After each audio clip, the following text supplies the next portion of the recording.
Hello, my friends. Today we're going to work with the idea of multiples and common multiples.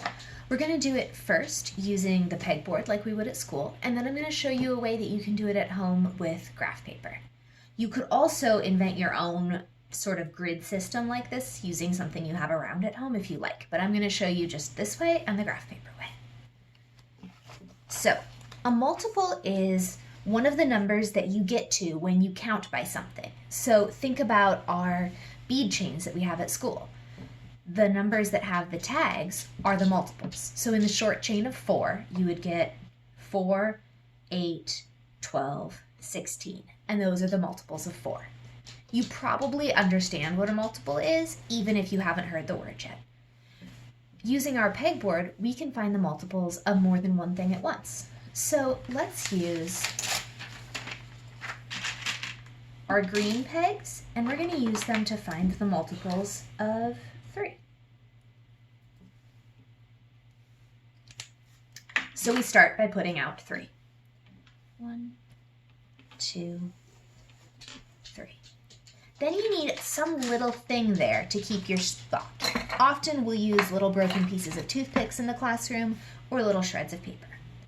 The first multiple of 3 is 3.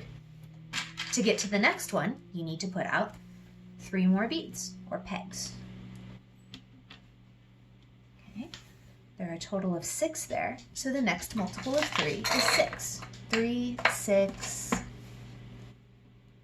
We can keep going. What I really want to show you today is how to do the work of common multiples.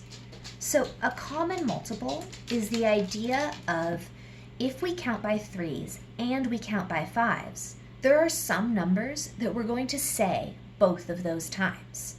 And we can use this material to help us find them. So let's do green for our 3s, and we'll use blue for our 5s, and we'll find the multiples that they have in common, the common multiples. So we're going to start with 3.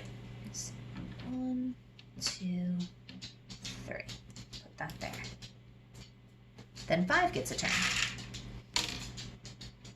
1, 2, 3, 4, 5.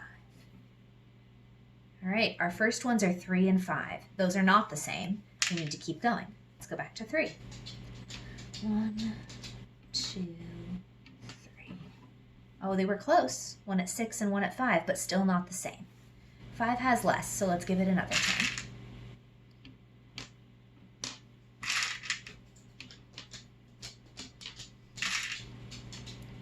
There's 5 more, so we have 5 and 10. If you can't get there, you can count up. 5, 6, 7, 8, 9, 10. All right, they're still not at the same place, so we need to keep going. Let's go back to our 3s. We have 3, 6, 9. Okay, 3 still has less, so I'm going to give it another turn. 12.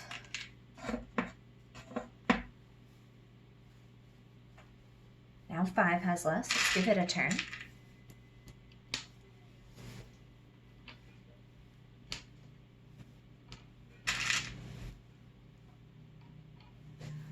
All right, and that's 15. 5, 10, 15. I'm starting to run out of my little scraps. Let's go back to 3. It needs a turn. We have 3, 6, 9, 12, 13, 14, 15. Great. We got to a place where both of them ended at the same spot. That means we found a common multiple. 15 is a common multiple of 3 and 5. If you want to record that work, you can use the abbreviation for common multiple instead of writing it all out. A capital C and a capital M stands for common multiple. So you could write the common multiple of 3 and 5 equals 15. Now, there are more common multiples, but that's the first one. It's kind of most important to find the first one. If you want to keep exploring though, you can. I'm going to pause for a second, switch to graph paper, and show you how to do it on that work too. Okay, let's try this on graph paper. So, for the sake of it being different, let's use some different numbers.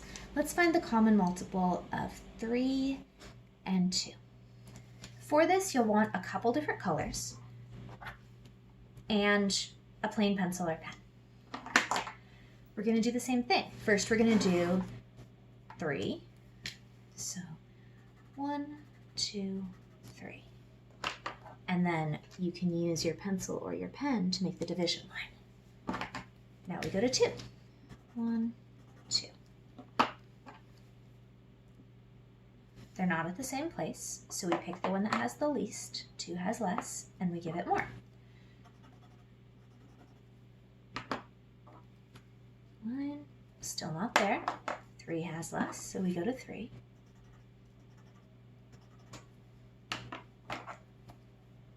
When you're on paper, if you want, you can write your multiples down the side. I kind of like doing that.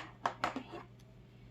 And dun, dun, dun, dun. The common multiple of 3 and 2, the first one, is 6. So you can do this work on your paper as well. This work is going to come in really handy as you get more and more into fractions work later. When you start doing things like trying to add or subtract fractions that have different denominators, being able to find common multiples is really important. So go ahead and give this a try. You can do this work as long as you can count. You do not need to know your multiples and be able to say them yet to do this work. If you can say them, you can still do this work, but this is a great one that any of you could practice. Those of you who are in lower elementary, give this a try. Those of you who are in upper elementary, think about if this is work that you've done a lot of already and maybe don't need any more of. If you want to review it a bit, go for it. If you're already doing work like adding and subtracting fractions with different denominators, you probably kind of have this in your head already. All right, folks, let me know if you have any questions. I challenge you to think about finding the common multiples of a set of 3 numbers instead. What if you tried to find the common multiples of 3, 4, and 5 all at the same time? What is the first number that you would count to when you do the 3s, the 4s, and the 5s?